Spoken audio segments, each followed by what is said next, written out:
L'information est tombée dans la matinée. Le déficit du système de retraite devrait avoisiner les 15 milliards d'euros en 2035. C'est-à-dire que la loi qu'on avait passée ne sert à rien. Et 30 milliards d'euros en 2045. Moi, ça me fait un petit peu peur parce qu'en 2045, il est quand même possible. J'aurai 80 ans. Il est possible, bon, je serai dans la fleur de l'âge, c'est entendu. Je serai certainement bon pied bon oeil, mais il est possible que j'ai une retraite à ce moment-là. Ou pas. Justement. Ah oui. Parce que Monsieur Bordet, vous serez comme moi. Vous faites le malin. Vive la retraite par capitalisation. Je n'ai rien d'autre à dire. Oui, mais il est un peu tard, peut-être pour Comment ça. Ça, il est un peu tard. Avec tout ce que j'ai donné déjà... Fallait mettre de côté, mon cher. La cigale, vous n'allez pas me faire la cigale et la fourmi. Que faisiez-vous au temps chaud? Vous chantiez. Eh bien, dansez maintenant. C'est ce que vous me direz. Ouais. Quand Monsieur Tessier sera le directeur de l'antenne d'Europe 1 en 2045, que Monsieur Guénec sera le matin de 9h à 15h, parce qu'on fera des grandes tranches en 2045. À 9h, 15h, on fera 7 heures pour faire des économies, si vous voulez, et qu'il sera plein aux as. J'espère qu'il se souviendra de moi et qu'il me donnera le petit sou. Encore un petit sou.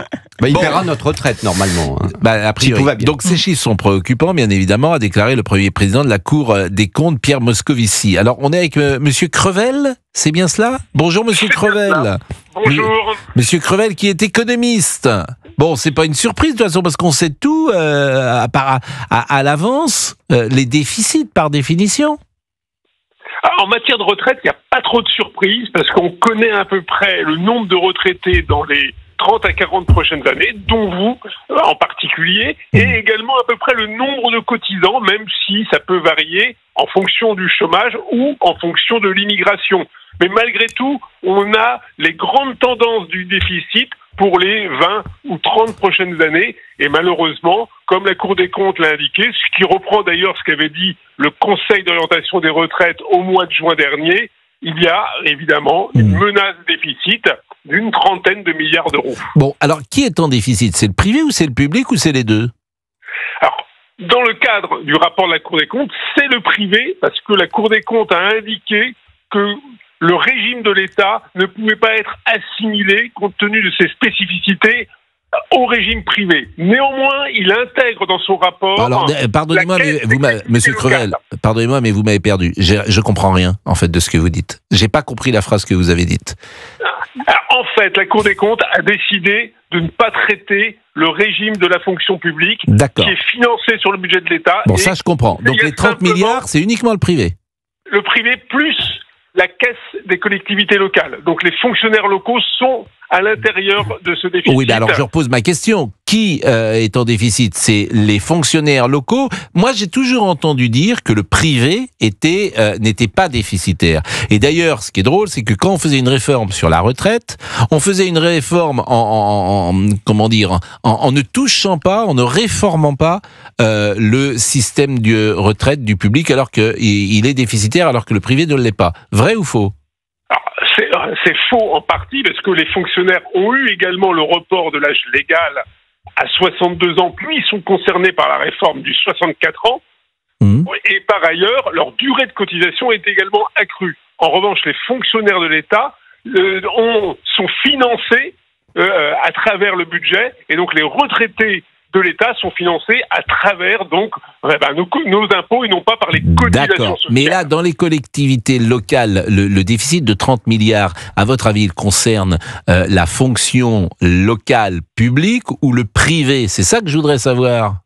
Sur donc le montant qui a été prévu, 7 milliards seraient imputables aux collectivités locales. Donc il reste quand même, on va dire, un déficit conséquent pour le régime privé. Alors alors qu'aujourd'hui, le privé, il n'est pas déficitaire, nous sommes d'accord? Le privé aujourd'hui, donc en 2025, le déficit sera globalement de 6 milliards d'euros pour l'ensemble des caisses de retraite privées intégrant donc la caisse des collectivités locales, globalement, on n'est Oui, pas mais si très vous loin intégrez la d'équilibre. caisse des collectivités locales, c'est plus du privé. C'est ça qui est étonnant Ah, dans, mais dans bon. ce que vous me dites. C'est plus du privé. Mais là, Moi, Agir je reprends Carco, le c'est... rapport de la Cour des comptes. Ben Je oui, mais reprends j'entends le bien, rapport mais de la vous Cour nous des comptes. perdez. Moi, c'est jamais clair. En fait, je pose des questions claires et j'ai des réponses qui ne le sont pas. Non, mais si vous me dites privé et que vous mettez les caisses locales, les fonctionnaires locaux, c'est plus privé. Bon, donc aujourd'hui, est-ce que le privé est déficitaire tout seul? Oui ou non? Oui. Tout Oui. seul, oui. Oui. Bon, bah écoutez, mais alors il l'était pas, ça, c'est tout à fait nouveau qu'il soit déficitaire, le privé. Depuis plusieurs années, on est autour de zéro, avec une légère autour de zéro. dégradation, Bon. une légère dégradation Bon. du fait de l'absence d'évolution de la masse salariale. D'accord, j'ai compris. Alors la seule solution, c'est de travailler plus longtemps. C'est la seule solution. Travailler plus longtemps, ou plus, si on, par exemple, on augmentait la durée de travail d'1 heure par semaine, cela permettrait d'avoir un gain en matière de recettes d'une dizaine de milliards d'euros sur l'ensemble de l'année. Si on supprimait un jour de congé ou un jour férié, comme on l'a fait avec le lundi de Pentecôte, ça rapporterait près de 3 milliards d'euros. Donc Bon. c'est pas forcément donc que faut... le report de l'âge légal qui permettrait d'avoir des gains pour financer les retraites. Bon, globalement, effectivement, faut travailler plus. Et le système par capitalisation, Monsieur Bordet disait capitalisation, parce qu'aujourd'hui, nous sommes d'accord que, par exemple, tout l'argent, moi, que je paye aujourd'hui pour les retraites, c'est pas pour moi que je le fais. C'est pour alimenter. Voilà, c'est par répartition. Donc, d'ailleurs, c'est combien sur la feuille de salaire qu'on donne pour les retraites? À peu près 28%. On donne 28%? Ah bah c'est pas rien. 20... Oui. Non. Cotisation employeur et salarié. Ah oui. Cotisation employeur et salarié. Mais le salarié, il donne combien à peu près sur sa feuille de salaire? C'est à peu près partagé, à peu près 14%. 14%. Donc je donne 14% de mon salaire pour payer ceux qui sont en retraite. Oui. Bah, c'est bien, quoi, c'est la vie. Bon. Et là, effectivement. Alors, qu'est-ce que ça implique, ce déficit? Qu'est-ce qu'il faut faire, selon vous, à part travailler plus? Quelles sont les mesures qu'on doit prendre? Alors, vous l'avez souligné, la possibilité de développer la capitalisation, on a pris beaucoup de retard par rapport aux autres pays. En France, ça représente aujourd'hui 3% des revenus des retraités, quand c'est 15% en moyenne au sein de l'OCDE.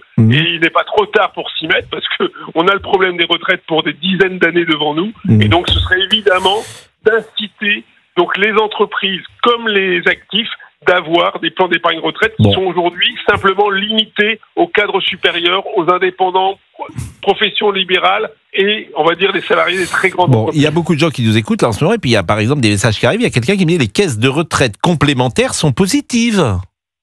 Il a raison, la GIRC-LARCO est gérée par les syndicats, par les partenaires sociaux, est positive et a même 78 milliards de réserves pour faire face à des problèmes en cas de difficultés économiques. 78 milliards de réserves. Tout à fait. Bah, écoutez, c'est pas mal ça quand même. Je comprends que l'État ait envie de piquer ça.